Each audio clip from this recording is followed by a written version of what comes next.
We are back, ladies and gentlemen. This is the so-called fun half of the Majority Report. Fash half. Yeah, fash half. Can't get too enthusiastic about that, but well done, Matt. King of all IMers, please sign my name to rename Howe Caverns to Charles Ellis Schumer Cave. That's pretty funny. Have you ever been to Howe Caverns? Oh, I have a great memory going with my grandpa there, yeah. I took my kids there. They never wanted to go back. Did you ever take them to Palisades Park? And No. No? Oh, Not just all Howe right. Caverns. But I like that idea. Not a true New Yorker at heart, I guess, then. Dude, I'm from Massachusetts. I forgot. How could I forget? Yankees suck. That's all I know. That's all you know. Too bad about the Knicks. Whatever. That's what you do instead of the Pledge of Allegiance. Exactly. I pledge allegiance to the Yankees sucking. To Noma. Go Sox. Noma's number one. Reggie Jackson sucks. Well, I'm so old. I mean, I'm okay. Yeah, there's been new Reggie Jacksons that have... DiMaggio's overrated. DiMaggio. Jesus. Yeah, there you go. No, I was a kid. I'm sorry, that was a joke. I mean, wow. Yeah, DiMaggio's nothing. I mean, he pulled Marilyn Monroe. Teddy's what so much- Bostonian did that? Teddy's so much better. No. Here is White House Press Secretary Karoline Leavitt being questioned by CNN reporter Caitlin Collins in the White House press room yesterday. Apparently, Karoline Leavitt has an interesting theory that a judge's orders are only effective and only count if they're written down. If the judge says something, it's not really real. It's more of like a suggestion. But if they write them down, then it's really something that the court does. This is a novel legal theory, I should tell you folks.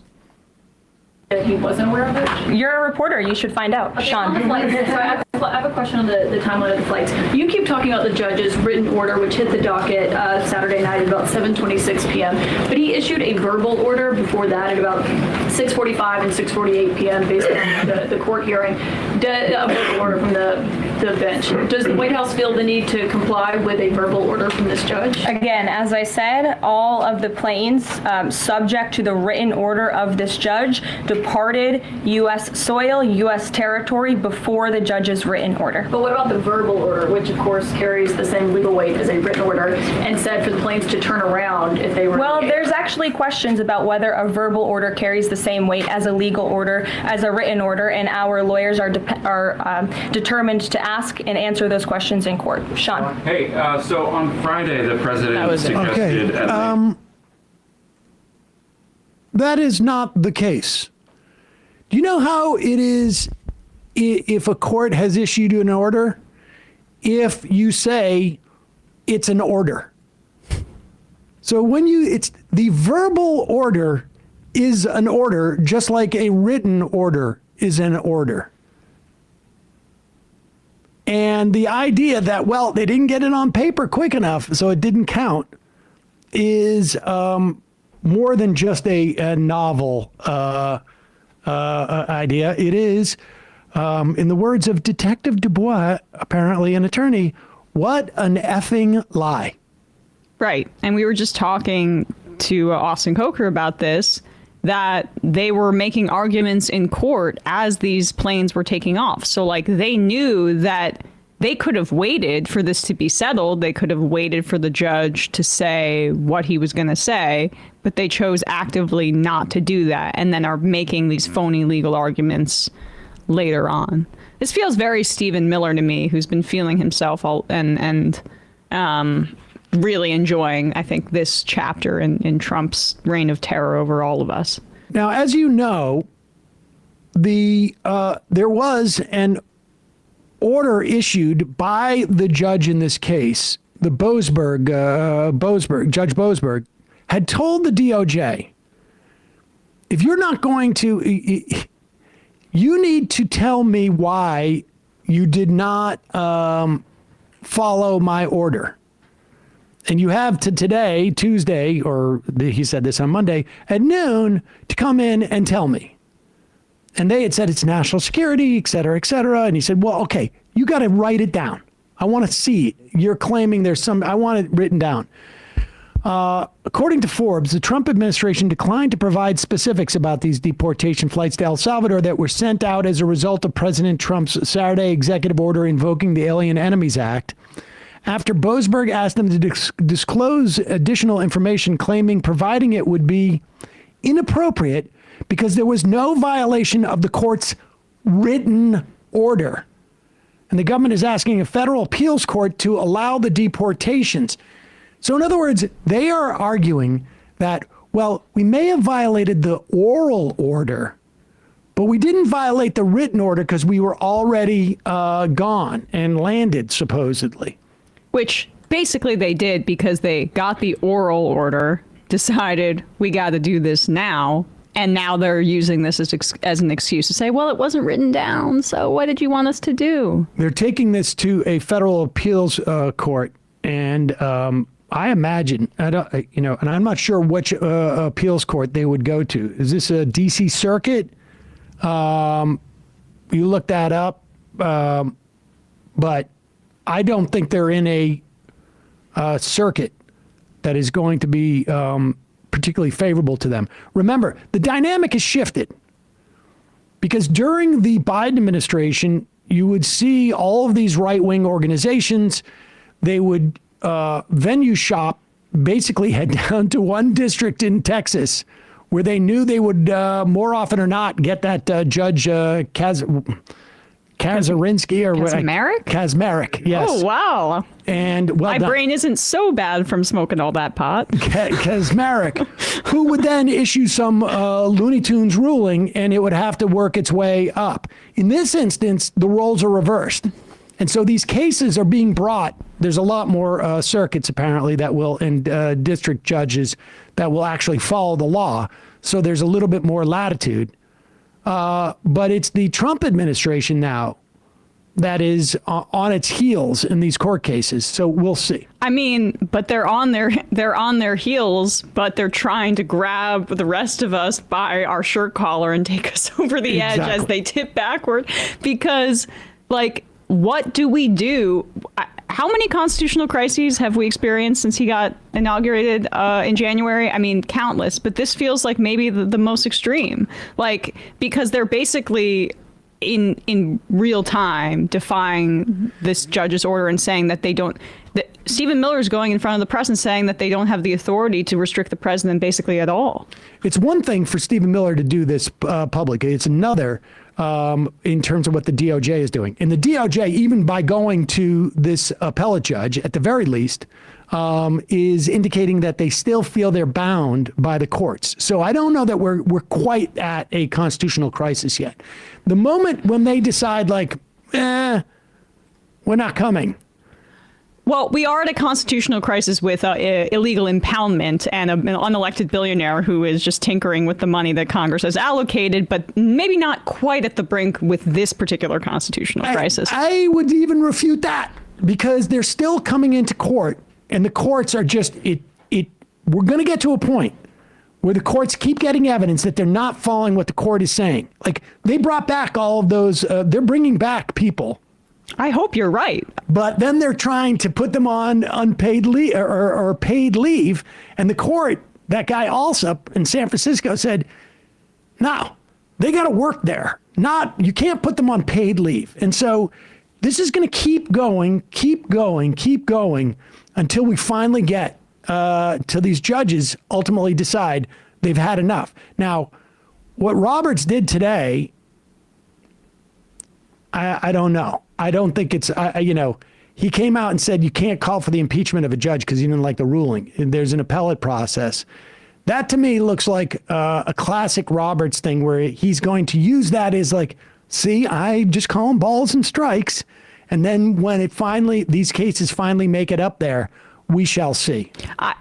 The one glimmer of hope is that Trump basically humiliated him at the joint address and Amy Coney Barrett by going on camera I and won't forget. Don't saying, I worry. won't forget. Like, these judges are so high on their own farts, and they're just like completely up their own ass, obsessed with their own, they're extremely self-important. They think of themselves as priests. But the thing that they don't like is their judicial independence being questioned, no matter how threadbare well, I'm mixing metaphors, but no matter how thin the veneer of it is. And Trump saying that, and Amy Coney Barrett rolled her eyes saying that to Roberts. They may try to make some sort of stand, but I perhaps I'm just, hopium or whatever. Yeah. Well, we need as much hopium as we can get.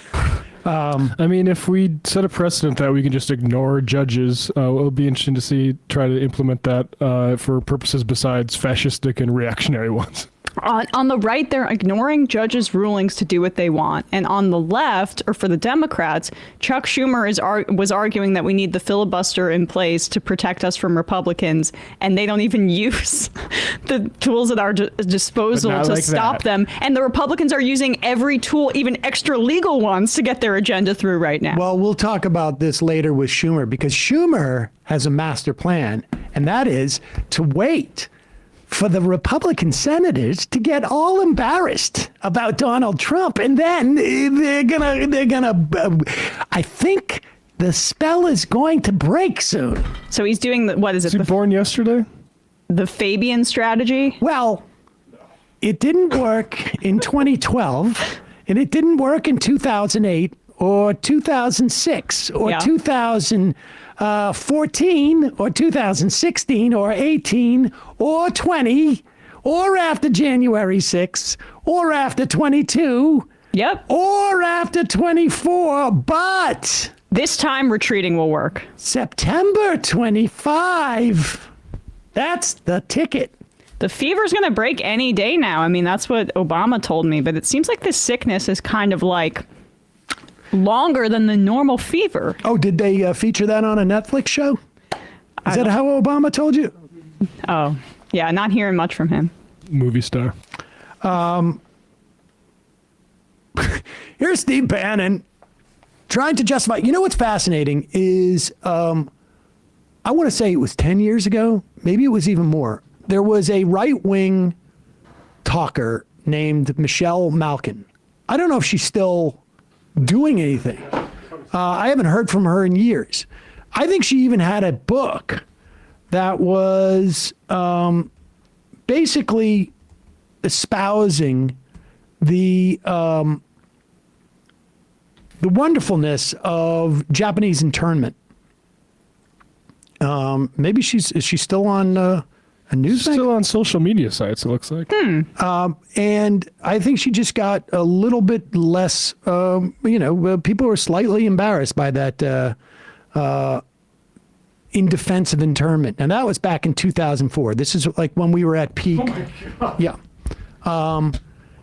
And now, and that put her in many respects in the sort of the cuckoo column. Conservatives are like, let's invite her to everything, please. But apparently now it's just sort of mainstream. Like, of course, we were going to intern Japanese American or American Japanese citizens, I should say. But here is Steve Bannon. It was just, we figured we could just pull the trigger on this. All-out war in the other line of work, of deportations. President Trump finally had enough of it. Aliens Enemies Act of 1798. President John Adams, this is about the French, this kind of fallout from the French Revolution, of cracking down here. Didn't want us to get sucked into European wars. That sound familiar?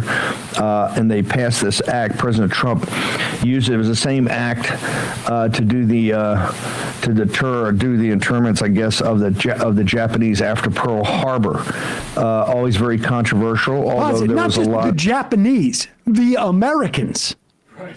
It was not the Japanese. We were not capturing prisoners of war and interning them in camps. It was Americans. Japanese Americans. Yeah. Well, they don't count to Steve Bannon. Also, the aside of sound familiar about getting sucked into European wars, dude, what does that have to do with Ukraine? what does this policy have to do with Ukraine? Like, what connection are you making there? The targeting of mostly Latino immigrants, and also anybody that dissents on Palestine that may have some sort of Middle Eastern background. What connection are you trying to draw here with Ukraine and basically the War of 1812? It's so clumsy and lazy. To deter or do the interments, I guess, of the Japanese after Pearl Harbor. Always very controversial, although there was a lot that they don't talk about today. There was many voices saying that should have happened after Pearl Harbor, given the fact that we didn't know what the hell was going on. Mike Davis. That's his guess, though. We didn't know what the hell's going on. I mean, even if you, in his God knows what substance-addled mind, can justify putting Americans in camps because they're of Japanese descent during, in the wake of Pearl Harbor. What is it that we don't know what the hell's going on in this country that supposedly justifies it? I don't know if he's doing it purposefully, but that was Trump's opening line after coming down the escalator 100%. about we've got to, until we can figure out what the hell is going on. What is it that we don't know? That what the hell is going on? We know that immigrants commit crimes at a lower rate than regular Americans. We know they add something like $26 billion into our Social Security system over the years. Yeah, and they don't get the benefits that citizens do if they are full citizens and have documentation. Yeah, it's just ethno-nationalism, and I'm sick of hearing just because he has some kind of pseudo-populist messaging. Like the idea that Gavin Newsom had him on his show, and I haven't listened to the interview, but if it's anything like the Charlie Kirk thing, it's basically Gavin Newsom conceding every point to the right. Steve Bannon is the moderating force right now, really, in the Trump administration for some of this stuff, trying to get Elon Musk out. But that is an indictment on how far this administration is. Like in 2016 or when he came in 2017, there was Reince Priebus, there was Rex Tillerson. These people are awful, capitalist Republicans, but they're a little bit more attached to the shared reality that we all experience. These are the freaks that are in this administration. We're hoping that Marco Rubio will put the brakes on something, and he's retweeting Bukele as they shave the heads of prisoners and put black hoods on them, sending them to a penal colony in El Salvador, a black site that's even worse than what we could do at Guantanamo Bay. Go ahead. No, good. Bannon's a big phony, and the funny thing is him citing John Adams goes against his whole core brand proposition, which John Adams was the oligarchic guy. Right. Thomas Jefferson and Madison were the sort of populisty guys. And Nathan Robinson points out, and I'll quote this from the Brennan Justice Center, I think, the leader of the political opposition, Thomas Jefferson and James Madison, fought back, arguing the Virginia and Kentucky resolutions that the act violated the First Amendment's protection against free speech and a free press, because talk about the whole France stuff going on there. Jefferson was more sympathetic to the French Revolution than someone like John Adams was. John Adams wanted a king. John Adams was more of a sort of founder who liked the centralized power, and so it's very funny for Bannon to throw his entire posture off, which is all it ever is, because he's not actually. He didn't even know anything about this. He didn't know anything about this. And he's not actually against Musk either. All this stuff, Bannon is a performance He artist. is, yeah. And I think he's a little bit sad that he went to jail for Daddy Trump, but he's still not in the inner circle, and Stephen Miller is doing his thing. But it is funny that he makes that. They were arguing, Leavitt said at the briefing, that because the French made some joke about how the Trump administration should return the Statue of Liberty, and Leavitt was like, well, the only reason you're not speaking German right now is because of us. Give me a break. The only reason we're not still a British colony in many ways is because of the French helped us out in our revolution. And then maybe we somewhat returned the favor by being Johnny-come-latelys in World War II. It was the Soviets that lost tens of millions of soldiers fighting the Nazis and was responsible for killing a significant majority of the Nazis in World War II. So it's just this whole nationalist stuff. It's offensive to the French. I guess that's not the top of our concerns, but like it's ahistorical and stupid. Should we play this one? Yes. It's quick. Here you have a former prosecutor, basically, not seem to know anything about the immigration system, B, also not care about due process. I mean, the funny thing is, just put up this on the screen. These are monsters. Now, exactly. Who are we talking about here? Are we talking about the hooded guys who are holding the guy on his knees, who we have no evidence is a member of a Venezuelan gang? Zero evidence. All we know is that they've been scooped up. We know that at least 4 or 5 or 6 people were just, in this country awaiting court hearings, or we're here, as part of the TSP, the temporary protected status. So the Chiron here on Fox News, these are monsters. I would agree. I think there's 3 monsters on that screen, and then there's that guy in the yellow. But play this clip. Okay, I'm and not how about me the on this. apartments? I'm just saying, if you don't believe in due process anymore, then be honest about it, because that's what's going on here. The only due process I believe in is the legal way to enter this country. But claiming asylum is legal. Yeah, well, only if you do the legal process. But they you tried, don't come and then illegally. they're being disappeared from their court They're hearings. being disappeared. Americans are being disappeared. We're losing out on a lot of eligible. Pause. Wait a second. I got news for you. Americans aren't being disappeared. Although certainly we know that legal residents are. But the fact of the matter is that international law, U.S. law, says if you step into this country and request asylum, you are then due a due process, and there is a procedure. And if you are waiting for your asylum case and they come and handcuff you and ship you to El Salvador, there is a failure of due process. It's a very nice law. When did we come up with that, and for what reason, about accepting asylum claims? Was that maybe after something horrible happened and we decided maybe we should be more open to asylum Something bad seekers? in Europe, you mean? Yes. Well, don't worry.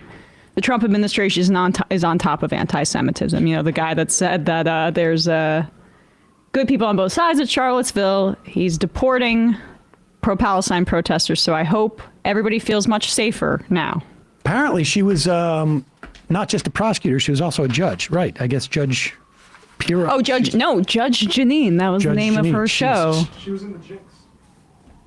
She was in the Jinx. She was interviewed in the Jinx, right? Because she was in she was the part of prosecutor. the Robert Durst case.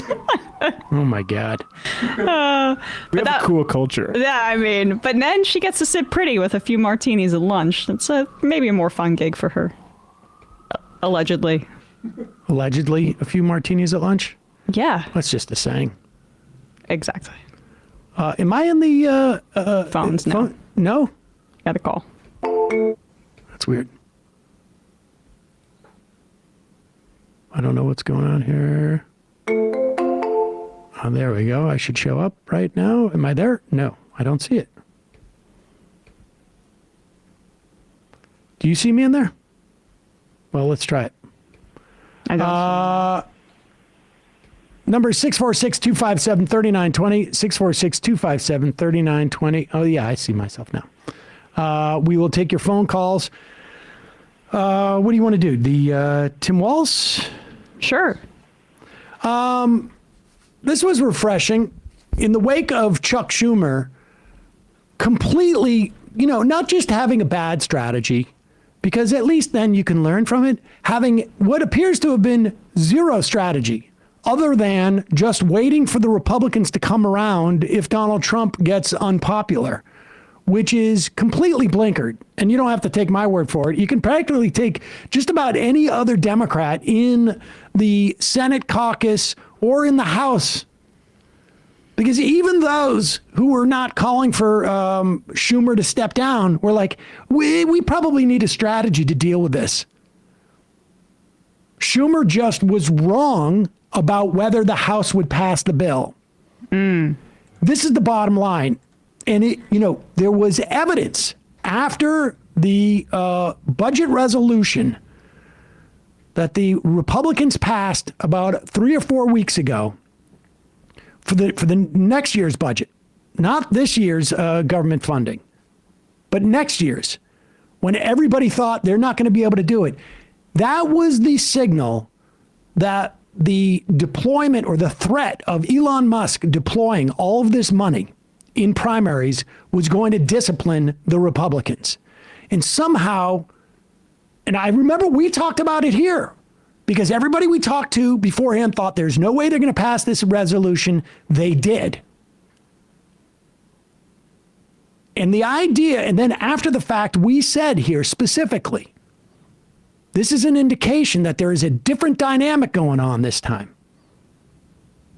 That they are being disciplined by all of this infinite money that could be deployed against them in the primary.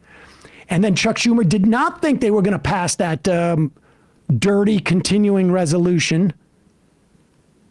And so his whole strategy was wait for them not to pass it and then do nothing. Not even like hey, don't you think you should have a contingency plan?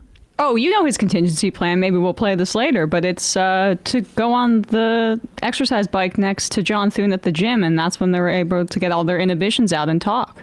Wasn't it what was his saying? We will win, and what was the other one? We will cave. Rest. We won't rest. Oh, sorry. We won't rest. I was translating it into the reality. We need to exert energy in caving, so it's not restful. Wait and win. Here is. Let's do nothing. Let's do nothing. Let's do nothing. We will cave. Here is Tim Walz, on the other hand, who at the very least is accepting some responsibility and acknowledging a failure of their campaign. Now, I don't happen probably to think, not on him. I don't think that he had any say over that. And all the reporting suggests that when the Biden people came in, Harris also completely caved to whatever their will is. Yep. No daylight, kid, is what Biden said. And Harris said, my personal loyalty to this guy more important than winning an election, or said, I don't have a vision. Yeah. So I will follow yours. But Tim Walz is getting up, and at the very least, he is acknowledging the problem. And this is the start. We need leadership in the Democratic Party that acknowledges some form of reality. And this is like literally almost the first that we're hearing of it.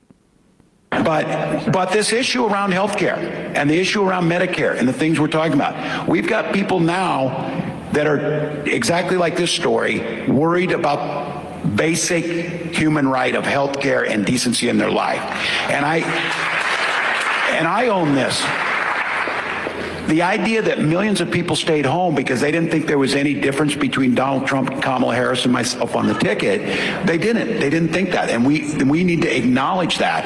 I think one of the reasons is that when Democrats have been in power, we've been timid about passing things that make a difference on their lives. And why do we have citizens that are in this situation? Why are we at that point when we are the richest nation on earth, and yet our outcomes are 41st, and we spend twice as much as any nation next to us? We should demand a redo of this system in a way that makes a difference on that, because I think it's very hard that we have to win elections, but good politics follows good policy. And the ACA was an improvement, but let's be honest. The ACA is still a pain in the ass to get things paid, to get things done. It's important protection like pre-existing conditions, but it's still too expensive. And so what I would say to you is we need to tell your son that we need a healthcare system that he doesn't have to worry that one election could throw him out and into the streets, that one election would make a difference. This is the first time that we've heard a Democratic politician, national level Democratic politician, admit this about the ACA. Yep. And it is exactly the case. The original name of the ACA was the PPI ACA, Patient Protections Affordable Care Act. It never delivered on the Affordable Care Act part. It did provide patient protections, better insurance. You can't have, there's no lifetime caps, there's no rescission, there's no pre-existing conditions, but it never delivered on the less expensive side. Do we have that? We should do that Murphy thing next. That Murphy I think. Thing? This is what's great to hear. I mean, Tim Walz, he went on Molly Jong Fast's show a few weeks after, or a few weeks from now, or from today, or a few weeks ago. Jesus Christ! Yes, a few weeks ago, and he had said that people are going to be anticipating universal health care next election cycle, which is encouraging. And then to have that recognition in this context as well, it's just really important. This is also case study, QB clipped this, but I'd recommend everybody watch the whole Chris Murphy interview. Again, he's not my pick for president. I think he's more of a Senate creature. I wish he'd be more interested in like replacing Schumer, but it seems like he wants to run for president. Either way, this was really around, a similar topic about the ACA, and he says the same thing, that it's not sufficient.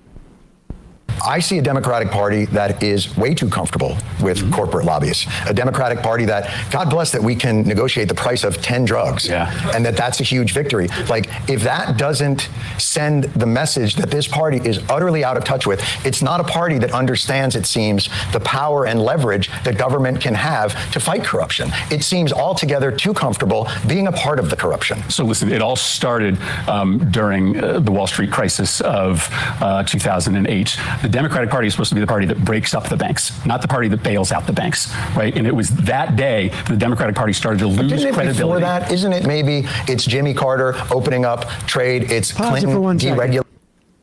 There's two things that's really interesting about this part of the exchange right there. One is, again, this is criticism of Obama,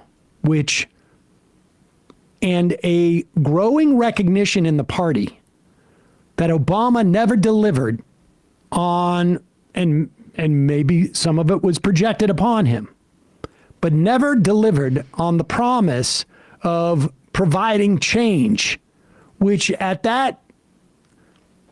was a pretty amorphous thing. But Obama had the opportunity, and this is well documented. Barney Frank told this story originally until he became a bank lobbyist, I think it was. That he had gone to Henry Paulson, who was was he chairman of the Fed, Paulson, or was he the Treasury Secretary? I think it was the Fed. And it's Secretary of Treasury. And the plan was, you have two options. This is in the fall of 2008 after Obama wins. And there's a financial crisis.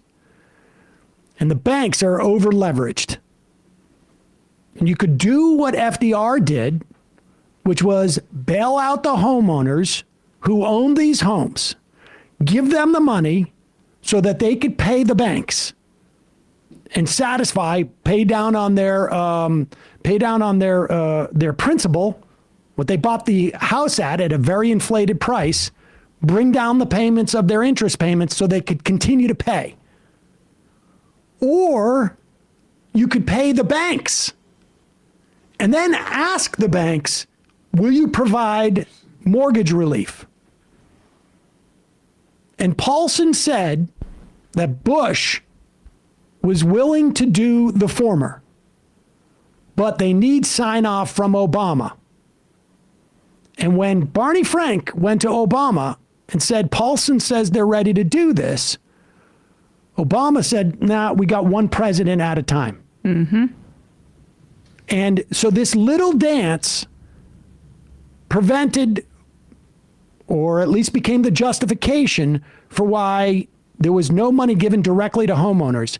And when Obama gets in, he lets Tim Geithner, who was handpicked by a guy named Froman, who was a Citibank executive, essentially a Robert Rubin proxy. And what did they do? They paid off the banks and said, please provide mortgage relief for people. And what the banks did is,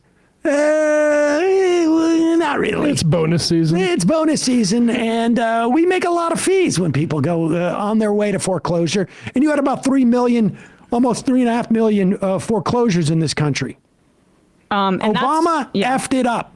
Yep. That's 2, by the way, financial crises in a row that I would say the COVID pandemic and the PPP loans, where wealthier people concentrated more wealth on the other end of it. At the very least, at least we saw in the wake of COVID, the Democratic Party provide direct relief to people in the form of inefficient pay for COBRA, child tax credit, extended unemployment, whatnot. But and here is Murphy finally acknowledging this fact. Yep. And he also acknowledges the child tax credit piece as well, which is that it's good, but as he'll explain in a second, it's just patchwork covering up the massive concentration of wealth at the top in our economy that isn't going towards people via broad-based social programs. And the other funny part about this exchange with Jon Stewart is I specifically remember Jon Stewart saying we shouldn't be so harsh on the banks. I think his brother was an investor. But, it's nice to see people evolve as they age. Bails out the banks, right? And it was that day that the Democratic Party started to lose credibility. Before that, isn't it maybe it's Jimmy Carter opening up trade, it's Clinton deregulating the financial institutions? This is a long history of, even when you think about Medicare or the... Keep going, I'm sorry. ACA. Oftentimes, those are just subsidies. Corporations love the ACA. They're making a shit ton of money, billions of dollars. So this party has become addicted recently to sort of writing people checks in order to compensate for the way in which the economy is rigged. I'm not saying that the child tax credit now we're getting somewhere, right, baby. Right. Come on! Now you're talking, Murphy! Right? Let's go! So I'm not saying, that the child tax credit isn't a good thing, or a little bit more money for your Obamacare subsidy isn't a good thing. Right. But that doesn't make people feel good that you're having to give them a little bit of money to compensate for the fact that work doesn't pay in this country. That drug company CEOs are making out like bandits buying their 7th house. Right? Hallelujah! Right? Hallelujah! So if you were really serious about communicating a message that resonates with people, you wouldn't be talking about just negotiating in a different way for 10 drugs. You would be talking about putting a cap on the amount of money that any drug company can sell drugs to any American. Is that so hard?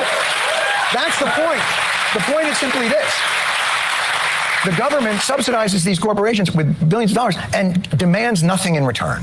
And isn't that the foundation of a governing philosophy? Maybe they could put it in a book. They could call it Project something. Like, is that work? I mean, what's annoying here, though, is we notice what Murphy doesn't do. He shifts the conversation Call for Medicare for all from the ACA to drug prices. But again, not willing to go and say we need Medicare for all. I mean, it's just...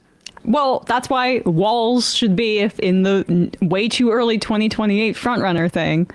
Walz, not Murphy. But that's what I'm saying. Murphy is the kind of guy that would be more open to left-wing arguments in the Senate if he were Senate Majority Leader, as opposed to being someone who leads on policy. I don't think he's the strongest presidential candidate.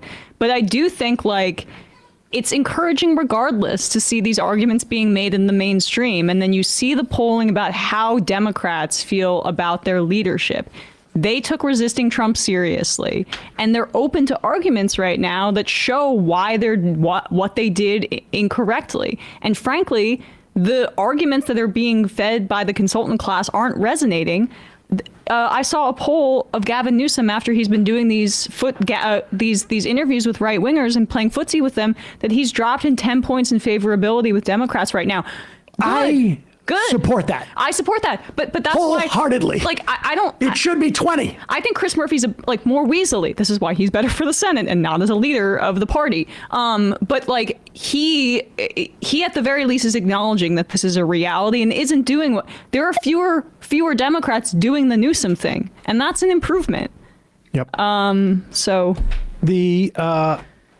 we haven't really talked about the Gavin Newsom thing, but let me just say, like, we did on Thursday. I think we were out. All right. Yeah. Well, let me just. I'll do a very short version of this. F that guy. Honestly, like, the idea is not that. The idea is that Democratic politicians should go into their spaces, not invite platform these fascists in your spaces. And if you're going to do I have no problem with you sitting. Yeah. With you sitting on stage at CPAC and getting disinvited the next time. But when you're ingratiating yourself by welcoming these people, whose audience are you exposing them to? I mean, it is blinkered. It is gross. The guy's always been a pretender. Yeah. Slimy. You're telling me Gavin Newsom, that guy who looks like a used car salesman, is slimy, who was married to Kimberly Gargoyle? I gotta change. Sorry, Guilfoyle. Sorry, Don Jr.'s ex. I gotta change my.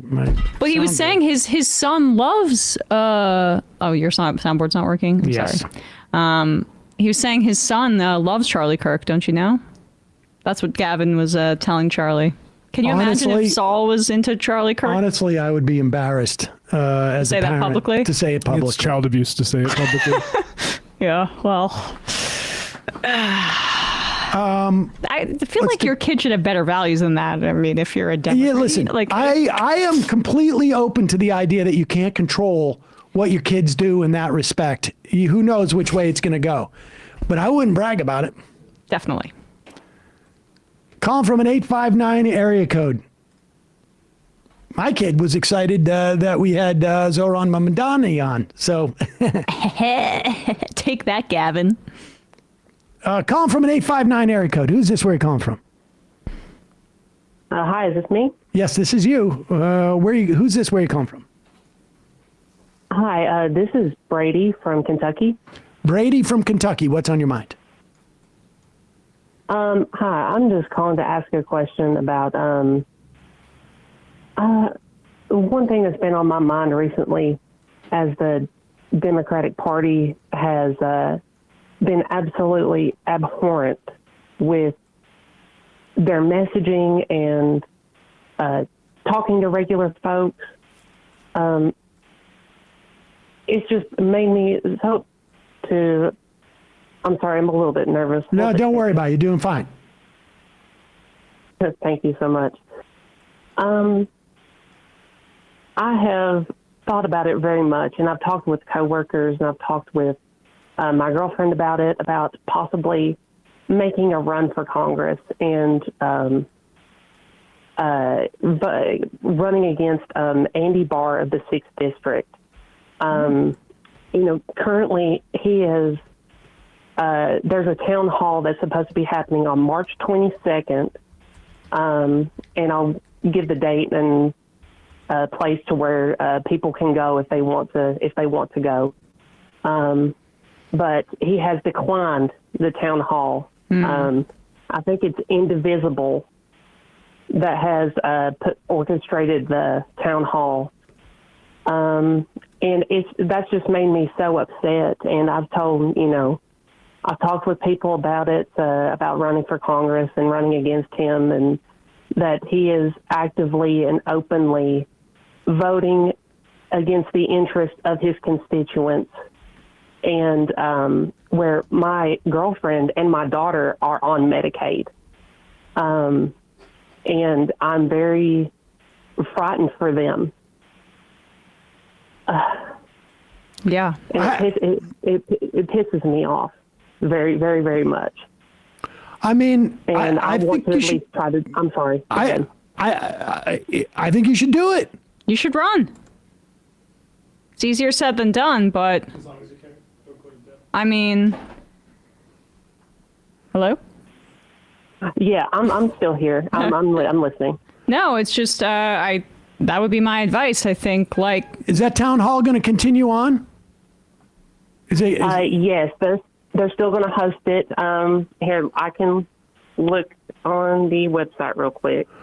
Well, my recommendation to you, I think they're probably going to allow people in the audience to speak. And what my recommendation to you would be to write up your thoughts. It doesn't have to be perfect. Just, tell your story, tell the story of your girlfriend, your daughter, and lay it out there for folks. Yeah. Have someone film it too, and then if you decide to run, there'll be cameras there. Get a good angle. I don't know. I mean, and then you could maybe cut it for a campaign ad. Indeed. And I think, and I appreciate it very much. You will find people there who will be willing to help you. We got somebody just in the IM just wrote us, please tell Brandy, as a fellow Lexingtonian, she has my support and we'll get her elected. Perry. I don't know who Perry is, but you have one supporter already. And I appreciate it. And, my coworkers as well, when I talk to them, they all voted for Trump. I work at a manufacturing factory in close outside of Lexington. And they have told me that, I'm for Medicare for all. I'm for, at least from what I proposed to them, is I'd like a $20 an hour minimum wage. Or even possibly more, you know what I mean? Yeah. Where I'm also for super expansion of Social Security. And you gave me more knowledge on Social Security, Sam, when I watched that Jubilee debate. I can't tell you how happy that makes me, and it basically justifies my entire life. Well, I think you should go to that. I think you go to that meeting and maybe email them first and say if there's any opportunity for you to say a few words. And I think you should talk about how you've talked to your coworkers who voted for Trump and what you understand are their needs and the needs of your family members. And I think you lay it out there. And, that's... And put yourself out there, and I think you will see that people will come and they will help you. Okay, awesome. I appreciate it. And, I was going to also, I've been thinking about it as is it too much of a pipe dream to really do? I mean, to be honest with you, look,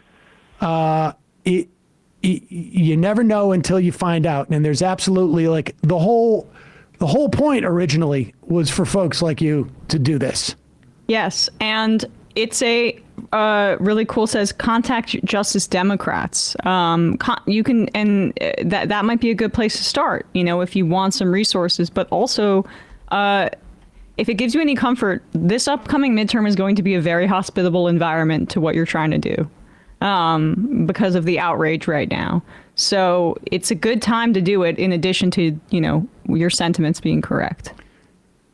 And, this is a district that Barr won by something like 30 points. And so you're not going to get the big Democratic money is not going to come in that primary and try and keep you out. There's it's always a long shot in these situations, but it seems to me it's worthwhile doing. Because even if if you're in the race expressing these things and you garner some, support, at the very least, you're going to influence who the candidate is and what they run. And you're going to, these things, maybe you catch lightning in a bottle, or maybe you just start to create an environment where there's more heat, but it is definitely worthwhile doing. And you have a passion for it, and you've talked to your friends and you've talked to your family. I I would give it a try. I would reach out to Justice Dems. I would, see if you can't speak at this town hall, which I imagine you might be able to. But I think go in there with an idea of what you want to say and let us know how it goes. I absolutely will, and thank you all very much. I want to, go to the surrounding counties around Lexington, focus on more of the counties that voted for Barr and really get to understand and just stand out front of corner stores or the grocery stores or Walmart or something, and just talk to people about who voted and why they voted, and get their opinions and their needs, talk about their needs and their opinions, and see if we can, of course, we'll probably agree on a lot of things when it comes to health care and trying to take care of our families and have a better infrastructure. And that's the main focus, at least that I've thought about. And I'll give that town hall. It is Saturday, March 22nd at the Kentucky Seder at 214 East Main Street in Lexington, Kentucky. Great. Let us know how it goes. Send us video. We'll play it. I absolutely will. Thank you so much, y'all. Appreciate the call. Appreciate you all. Less is best. Thank you. Bye-bye. Yeah, my general advice is if you've ever thought about running for office and you can do so now without going into debt, do it. Now's the time to do it. Let's do this because since she brought up Social Security, made my day. This guy is is this from the Comedians podcast? No, this is from Calacanis's and the Venture Capitalist Bros podcast. All in. Because they're gamblers. Was this the podcast where they basically admitted to doing a pump and dump? Yeah, with Solana, Jacob Silverman has a famous clip where they're joking about, are you holding that or are you getting out from under it early in sort of pump and dump style fashion? You can't say that on a live stream. Well, I guess under Trump you can. I'm not familiar with these guys or this podcast. I recognize the comedian in there.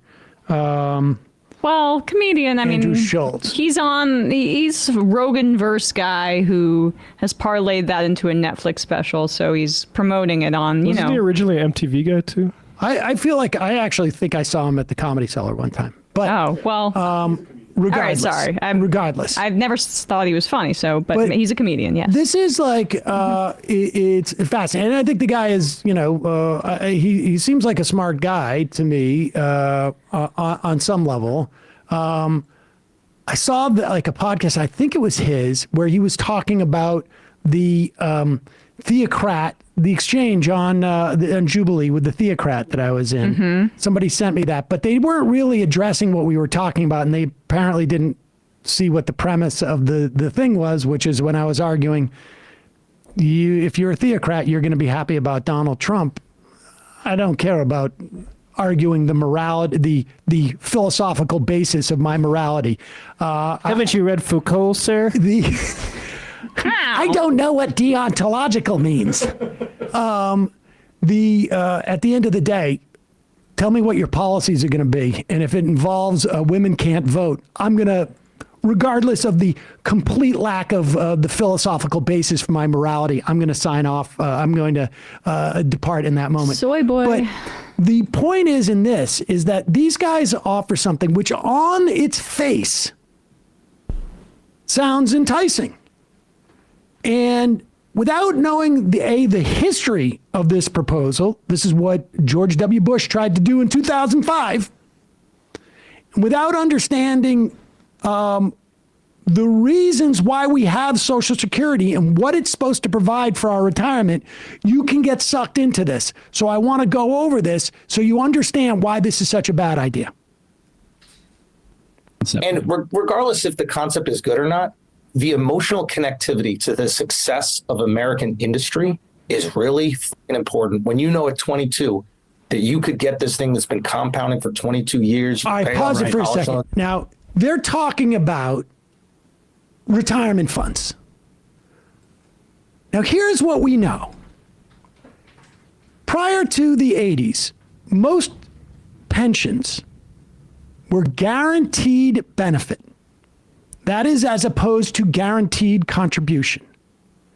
Guaranteed benefit means that when you're 21, or whatever age you are, 18 or 24, you get a job, and they tell you part of your compensation package is that when you retire, 20 years, 25 years from now, you're going to get X dollars a month. $1,000 a month, $1,500 a month, $2,000 a month, whatever it is deferred compensation for you. Guaranteed, though, $2,000 a month. You can count on that. That is traditionally been one element of the three-legged stool that will provide for you in retirement.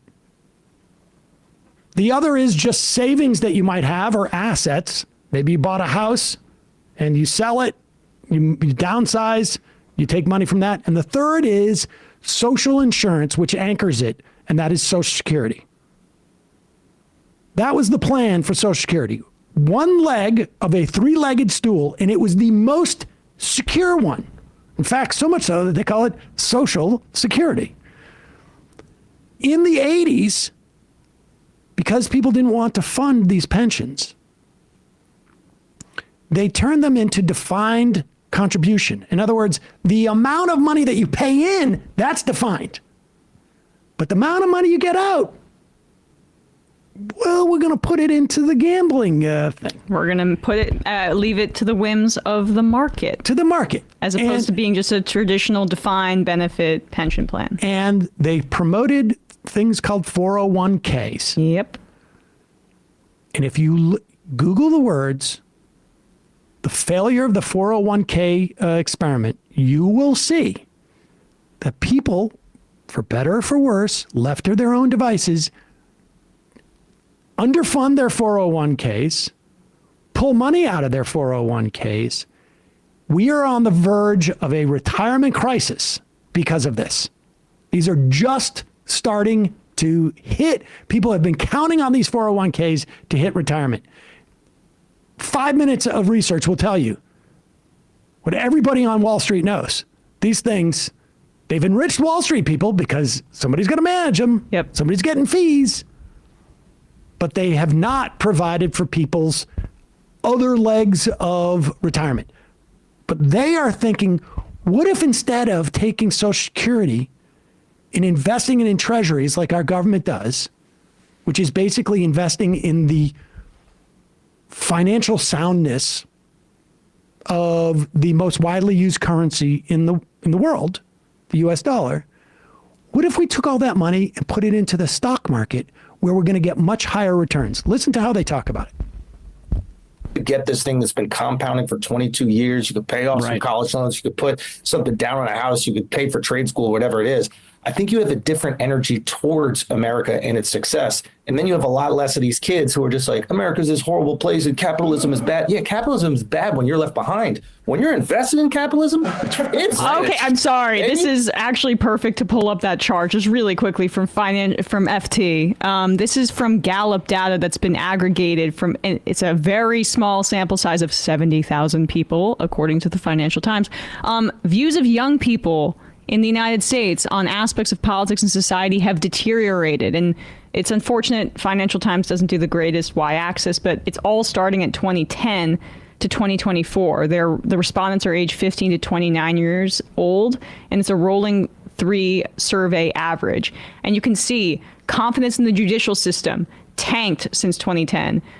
Good affordable housing in the city. This is extremely material and borne out by data. Housing prices are as high as they've ever been and are a part of the cost of living crisis we're living in right now. Confidence in the national government plummeted. I mean, this is also Trump's all dynamic. of this stuff basically starts around when Trump gets in office. True, but experiencing stress. Some of this is cell phones and anxiety. But the point is that it is the lack of recovery still from the financial crisis, and now they're putting putting more money into crypto and sports betting, these young men that these guys are speaking to, trying to sell them the promise that they're saying, as opposed to building up our social programs like Social Security. Well, here is Schulz's argument, is that you would get people to invest. If you get them to literally invest in America, it would raise those that polling. I mean, I wouldn't be surprised if it was in response to that. He's making this argument. Yeah, if everyone could get money for nothing, that would be great. I will also tell you that George W. Bush had a concept of ownership society. That this is all part and parcel, and it sounds sexy if you have skin in the game in American industry, and you see the wonder of compounding interest. Well, just play. Absolutely, we're on the express train. Let me give you guys. I did an analysis. I wasn't sure if I should put it out, but I'll tell you guys the numbers. The U.S. Social Security program is meant to be kind of the retirement program for folks that don't have access to private retirement accounts. Okay? Pause it. That is a lie. That is not what it's meant to be. It's meant to be one leg of a three-legged stool. It is supposed to be the anchor, the guarantee that you don't live in poverty. That's it. It's not to make you a millionaire. It's not to make it so that you can, winter in the Bahamas. It is to make sure that you do not end up literally eating cat food in your retirement. It was introduced because we had almost 2/3 of our elderly living in poverty. So he's lying about what Social Security is supposed to do. And it's the premise of everything that follows, which sounds reasonable as long as you have a wrong premise. And he's also implying it's not universal. Good. Okay. And this program was set up in the 1930s after the Great Depression. And there's a trust fund, the OASDI, which is the fund that they invest the capital. So every year we all put money in with our Social Security taxes out of our paychecks, goes in there, and it gets invested. You know what it gets invested in? It gets invested in one thing, U.S. Treasuries, which have averaged about 4.8% return since the beginning of the program per year. Meanwhile, what if you put it into the market? Meanwhile, the S&P has been averaging 11%. So here's the math. If in 1971, which was the year that we went off the gold standard in the United States, if we invested the Social Security Trust Fund in the S&P, the balance of the Social Security Trust Fund today would be $15 trillion. That would be roughly 1/3 of the value of the total S&P 500, which would be jointly owned by all Americans who took their capital. Now, here's what's up. What's up is that the middle class people who had access to private retirement accounts benefited by buying the S&P 500, and the wealthy were able to access it. So all of the equity value that accrued from American enterprise and the prosperity of the American system accrued to the people that had access to the private accounts. Meanwhile, the people that only had access to the public accounts got stuck owning treasuries. Today, the Social Security Trust Fund has $2.7 trillion balance, and based on the outflows and inflows, it's going to go bankrupt in 2032. That means Social Security is either going to get cut, or the Fed's going to print a ton of money to keep Social Security benefits. Retirement age goes up a little bit. Yeah, there's a lot of levers. Yeah. All right, pause it. So some of what he's saying is true. Not necessarily print money. It could also be increased taxes on those same wealthy people who have had all this enjoyment. And the idea that somehow the middle class has also had access, they've had access to these things, but they don't have that much invested in it, frankly. And here's the key. The numbers that they're giving you, 11% over that time, is a backward-looking number, not a forward-looking number. We don't know what it's going to be in the future. And here's the other thing. If you can tell me with 100% assuredness, because this is, again, think about it as fire insurance. That's what this is. It is a social insurance program, and they want to convert it because they don't want there to be a floor on this. You put it in the stock market, and the reason why we have pension problems for municipal pensions and state pensions, and we had real problems with this in the teens, is because in the real problem and why we had so many pensions go bankrupt, and the U.S. government had to come in and bail it out. The last one being the UAW, is because if you tell me that I'm going to manage your pension. And how much money do you got to put in? Well, I'm assuming 11% return. What happens if it's an 8% return after 40 years? Or a 7% return? You don't put as much money in, and at the end of that, you find out I'm screwed. I'm absolutely screwed. I'll remind you, over the course of 90 years, a lot of people who retired in between those years. And so you can look over the course of 90 years and say it's 11% return, but maybe not for any type given 30 or 40 year period. And the point is, Social Security is an insurance program. Yes. It is to insure, not rate of return. Bet. Right. Not bet. Gamble. Not gamble. Not maybe. It is to insure. Right, but that that's what you the don't live in poverty. That's what the 11% represents. It's the heightened risk. That's what when he talks about the Treasury, it's because it's being invested in the Treasury because of the safety of it, as opposed to putting it into a gambling fund and getting higher rate of returns. When the 2008 crash happened, $2 trillion in retirement savings collectively lost by many economic metrics. But the people that were most affected were folks that were 60 years old or 61 or 62 who were about to retire.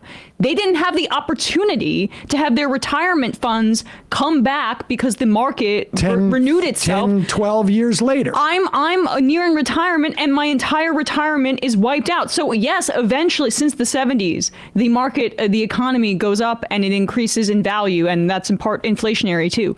But the biggest problem is for retirees that are nearing retirement when a crash is about to happen, which is what they're advocating for. And they're also, because they're crypto bugs, trying to undercut the value of like fiat currency being a stable thing to bet to basically invest a social insurance in, because they want it to be crypto gambleified. And the reason why, incidentally, like, who's going to manage this fund? Right. People who are going to get fees from it. That's what these guys bring to the table. And it's ironic they talk about, we posted those images of how people can't find houses since like the 2010 financial crisis. And it goes back to that Obama stuff we're talking about. Instead of giving money out to keep people in their mortgaged homes, we gave it to bankers. And a lot of the bankers gave it to guys like this, venture capitalists, to spend it around buying up different types of ideas, trying to monopolize stuff, and eventually even doing crypto scams. And that's what we get now, just speculators and these are wealthy people trying to figure out how they, because there is going to be a reckoning in about 5 or 6 years, maybe 7 or 8, it depends on when that trust fund expires, because Social Security payments into the system will only provide 82% of promised benefits. We've already raised the age. If you are 10 years or 5 years older than me, your age of retirement is 65. You're 20 years older than me, it was 65. That's full benefits. For me, it's 67. For all you guys, it's 67. The age has already been raised. What they want to avoid is the pressure that is going to be for wealthy people to pay taxes on all of their income instead of just the first $176,000. And we should also be clear, we're also talking about businesses. Because in their system, it's unclear whether you're going to mandate corporations from putting in their 6.2% share. Why should we put in 6.2% share? We get an 11% return. Now we only have to put in, half of that amount of money, and they're going to get more money out of Social Security. That's the way it's going to go. You understand that, right? This is all a shell game. They want to avoid the pressure on taking up the cap. Right now, if you make $176,000, you pay 6.2% on $176,000. I don't know what that figure is. It's like $171K. Let's call it $13,000. Okay. Oh, sorry. Oh, yeah. If you make $400,000, paying the same amount, you also pay $13,000. Yeah. If you make $4 million, you also pay $13,000. And these guys don't want you to know that. They don't want you to know that the answer to all of what they're saying, to provide insurance. You want to go have a 401k? Good luck. Most people don't have enough money at the end of the day to fund it. And if that 6.2% wasn't taken out of their paycheck, they still wouldn't. Unless you made it mandatory, and then you said, we're going to invest in something that is an absolute guaranteed rate of return. What would that Then be? all of a sudden you'd have Social Security. Yeah. Tesla stock was doing pretty well. We didn't just put it all on that. Oh, that's a good point. So these guys just want to basically obscure that point. It is rehashed stuff that we heard from George W. Bush, that we heard from Republicans for 90 years. They want to get rid of Social Security. They don't want to pay these taxes. That money doesn't have to be printed. It can be taxed. Social Security is statutorily unable to add to the deficit of the U.S. government. Self-funding. Self-funding. And the way that you can self-fund it is get rid of that tax cap. Yeah, make it an actually flat tax. And people might know Andrew Schulz was mentioned in the first song of Kendrick Lamar's album GNX with the line, "Don't let no white comedian talk about no black woman, that's law." I think we could title this, "Don't let no white comedian talk about no Social Security," if that fits Dorsey. So check that out. All right. All right, one final call of the day.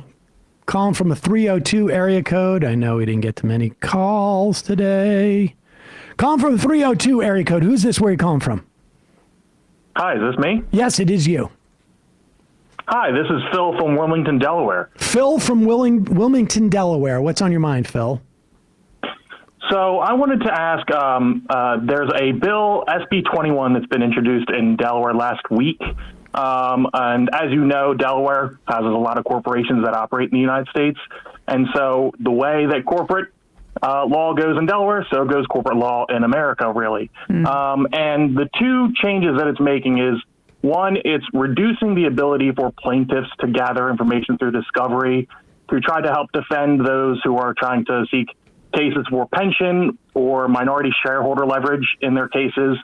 And the bigger story, one of the changes, is to change the classification of controlling shareholders.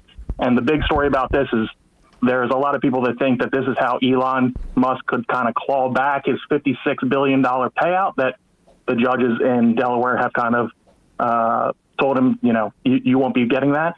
The way this bill has been moving through, all the lawmakers so far in the Senate have voted for it. It's currently going through the House. Emma had a great interview 2 years ago with Hal Weitzman about Delaware corporate politics and all that stuff. And all the lawmakers, I understand that they're worried about corporations leaving Delaware because they make up that whole industry makes up about 30 to 40% of our budget. And so I wanted to ask what your thoughts are. How does a state legislature kind of fight back against the bullies of corporate power, consolidation, without having kind of a backlash that would hurt the budget or the Delaware citizenry from kind of what corporate power would bully back if the legislature was trying to claw some of this power back for the people?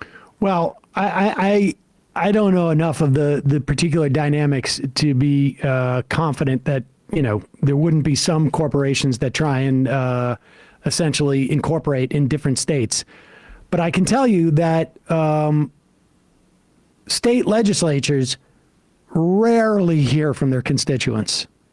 And pound for pound, whatever impact 10 constituents would have on a congressperson, it is magnified times 20 when state representatives hear from their constituents about a topic. So at least in terms of what you can do about it, never mind the argument, but just the sheer politics, the more people you can get to contact your reps and target specific reps of it, you will have more. You'll have a better chance than you would, that you would anticipate. That's awesome. The best I can tell you. Well, they'll definitely be hearing from me, and I hope some of my friends and family as well. So appreciate all you guys do. Left is best. Thanks. Thanks, Thank Luca. you. Folks, that represents the end of the phone-in portion of the program. I'm going to be on the Bituation Room a little bit later. Whoa. I think I'm also going to be on that Molly Jong Fast podcast. I don't know when that comes out, but I record that today. Busy, and busy, also, busy. Tonight, what is the name of that Zateo podcast? With Wajahat and Francesca? I don't know. Well, that is also going to be. I've watched. They had a great interview with Summer Lee. Maybe it was last week. I watched it, but I don't remember the America Unhinged. Okay. America Unhinged. So it's a little bit of downgrade for all of these shows to have me on. But there it is. I mean, that's my Tuesday. Sucks for them. Sucks for them. All right, let's read some IMs and then we're out of here. Oh, what's going on with that? Everything just went off my screen. Here we go. Something's going on with my trackpad here. Which one? Thanos Seder. Congrats on the Tim Pool ratio. Oh, I didn't see that, actually. Tim Pool said some dumb thing about me not knowing deontology. He wrote, like, Seder doesn't know anything about consequentialism or deontology or any of this. And I just did a picture of Thanos. And that was basically it. Well, he should learn a little bit more. You don't know anything about the Dragon Ball GT universe. Maybe you should learn something about politics, and then they can have a conversation. Well, that's the whole point, is they've got to take it into this sort of philosophical realm of what constitutes morality, because that is, at the end of the day, right? You can have these arguments. You can assess the logic. You can say, you know, that religion is the only way that you can have morality, or religion is not the only way you can have morality, or that what is the foundation of your ethics? It should be logical, et cetera, et cetera. And I guess in their perspective, I am a consequentialist, because at the end of the day, I don't care about any of what you're developing. But if you end up with an ideology that says women shouldn't vote, that women are the property of their men, that we have racial hierarchies, gay people can't marry, they can't have, they can't adopt, that we shouldn't have no-fault divorce, I mean, on and on and on, then I'm not interested. I don't give a shit what the foundation of your morals are. Your morals are shit. And I say, and the reason why they spend that much time talking about it is because they don't want to talk about where it leads. The practical implications. They don't want to talk about. Well, that's what frustrates me what frustrated me in college about philosophy, but also just like when applying. I mean, there is value to philosophy. I understand. Yeah, but, his name's Karl Marx. But of course, but like, although my philosophy professors weren't that interested in having us read Marx, but like that's. When we're talking about politics, let's talk about the practical implications. It's the same reason why maybe I resist like saying I'm X, you know, this is my ideology. I'm a Marxist, or I'm a Democrat. Well, I'm a registered Democrat, but like I'm a social democrat, because it depends on the context of what we're going to be pushing for, based on what's possible, based on where our leverage is, et cetera. I have no problem. I think it's healthy for a lot of people to read theory, but that's not what I'm talking about. Right. Right. The consequentialism of the Marvel universe. I will crush you. Crush you with my. It's so funny they say 5-jeweled hand or whatever it is. God, actually, no, I'm you know what the worst thing is about it is, like, I hadn't seen that movie, Avengers or whatever the fuck it was, and I had to see it. I had to watch it with Saul, and those are some of the most painful hours of being a parent I can ever remember. Yeah, it sucks. I mean, there's some Batman's so much cooler. Are you a stoic? You know, like Black Bolt. The Marvel universe, it's just so it's so corporate. Like, I just prefer something like Dune, which like challenges things like colonialism, or I don't know, even Star Wars has more to say. New Jersey mailman, I'm hitting the vape cart in the mail truck. Edward Gregorian. The Alaska legislature is having a joint session today, so Lisa Murkowski can give some BS speech. She's going to talk about the threat to our nation while hacking everything does, or being the third or fourth no vote. Boo, Lisa. Teacher Dan, one of my daughters is going around all around the world talking to people about particle physics and research that she's involved with. She might be going to Denmark this summer and has asked if I could go with her. I think the only way to justify it is if I sent a special negotiator to work on the deal to buy Greenland from Denmark. I could represent the administration and then even sweeten the deal a little bit by selling them a couple of those Trump boys. CPG. The Zeteo TMR extended universe pleases me greatly. I believe for a court order to be binding, it must be written and concluded with no takesies backsies. Jefferson Davis Vance. This is just more heartbreak. The doctor looks so damn tired. Yeah. Chris Heroes from Tacoma. Interesting to point out, she acknowledged that the Houthis are retaliating. Yes, that's a good point. Dave from Tallinn. Let me ask you something, Sam. Were 10 commandments even commandments before they were chiseled into those tablets? I think it's a reference to the judge's ruling not being spoken. I see what you're saying. Ahadub. ExpressVPN is now owned by an Israeli billionaire, Teddy Sagi, who is a psycho, by the way. Okay, flagging. Thank you, guys. Axel Red. Please consider bringing Dr. Grace Howard, author of The Pregnancy Police, on the show. She also sells pottery on a small scale to benefit Gaza. Okay. Write down her name, please. Grace Howard. We'll look into that. Joe Snuffy. Sam, did you hear that the Nazi Barbie who tried to lecture you at Jubilee thing about how Trump is allowing too many immigrants to the U.S. is a Canadian immigrant? Yeah, I've heard. She was born in, here's the thing. She calls herself, I think, Canadian American, which means that she was, she could have been an anchor baby in Canada. It's unclear. She's being a little bit cagey about it. What's her immigration status? I do know that she went to a Christian college and was in like the Leadership Institute. Like she is like a full on like bred in a test tube for the Republican Party. Yeah, psycho. They get him from Canada these days. But like left-wing student activists on college campuses get arrested. She had the same dilemma as her theocrat friend. Yeah. I don't care what your justification is for being a white nationalist. I don't have to. Even the people around that whole circle were nodding their heads like, no. Yeah. Because that's not the vision of America that most people want. It's one thing to sell them on, like, there's actually all these lurking gang members. We need to deport them. But as soon as you start deporting people who are not gang members, the American public, when they start actually hearing about it, have a problem with it. White culture is segregated baseball. Like, it's not a thing anybody actually wants.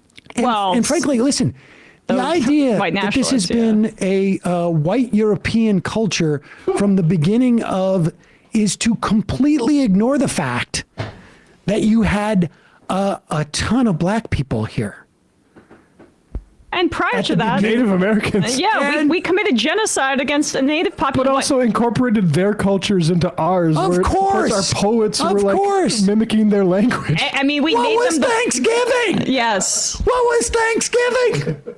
Yeah. I mean, even as much as we have tried to ass. whitewash it since that time, what was Thanksgiving? I mean, the idea that like this was been some homogenous culture until 1960, do you know how deranged you have to be about that? PragerU brain. I mean, do you know how deranged you have to be that about like, has it been dominated by white people in terms of like laws? Yes. I mean, until the 1960s. And maybe that's what she means.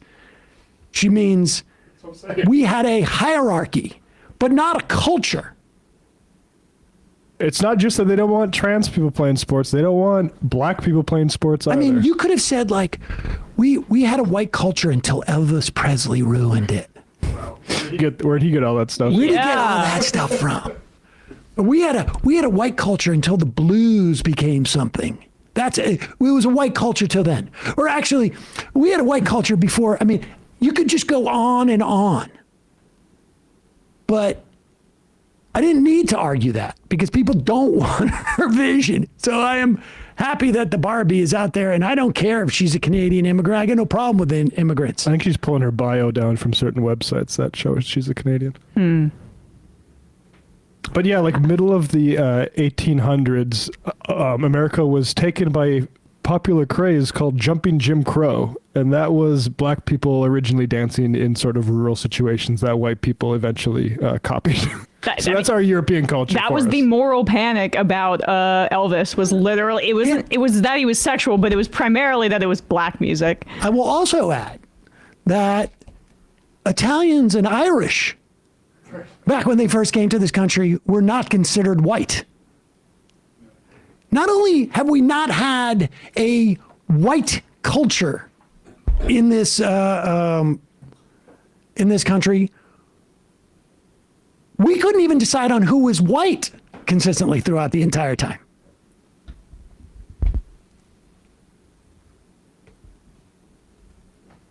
Not Nick Fuentes. Can you please ask the guests on the show if they can deport you for posting mean things about conservatives or Republicans? I know it's silly, but anything is possible. Oh, no, I think they can do. I think the point is that if you're a green card, they can do it for any reason at this point. At least that's their argument. I work in biomedical research. About half the research technicians are on student visas, and they're pretty much all anticipating not getting their visas renewed next year. It's going to be a huge brain drain.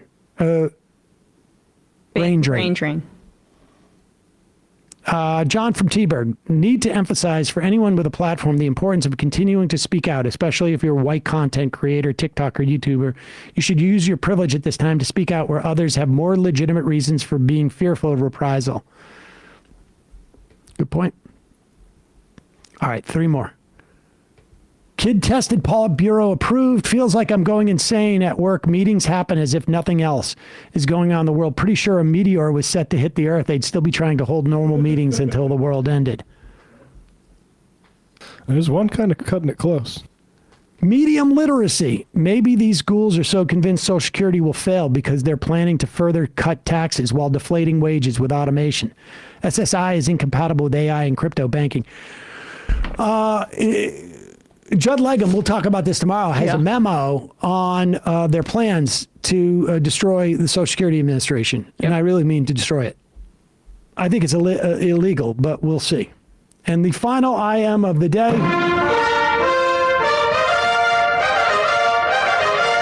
Ryan the Maina. Read Marvel Comics. Don't watch the movies. Matt, Emma, great job today. Folks, see you tomorrow.